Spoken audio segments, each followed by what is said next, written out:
झूठो के राम जी दिल तू बनवला हो, ऊपर से प्रीत के रुगवा धरवला हो। हंसत जिंदगी में काहे अगिया लगवला हो। झूठो के राम जी दिल तू बनवला हो, ऊपर से प्रीत के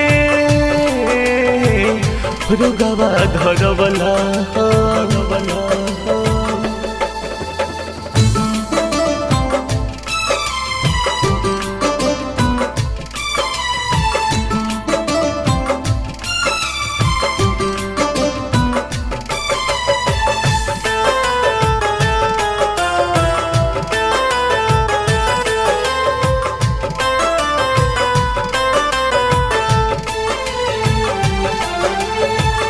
काहे के जिंदगी में केहू आवे याद हो, एक नजरिया में काहे हो जाला प्यार हो।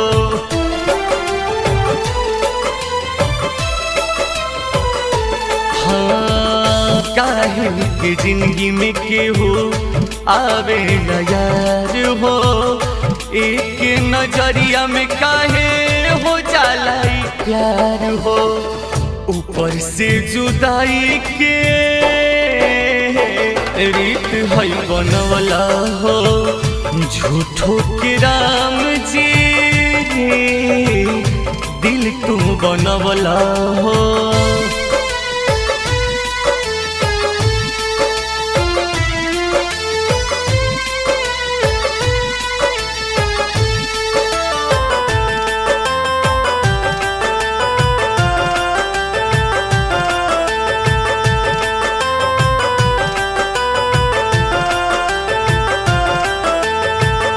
दिल के दर्दिया अपन के करा से बताई हो, मिलल बाटे घाव जवान कहवा देखाई हो।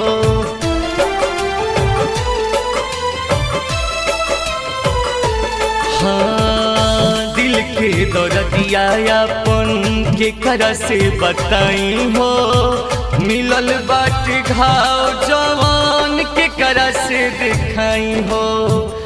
दीपक नवीन सुगम प्यार काहे कैला हो। झूठो के राम जी दिल तू बनवला हो।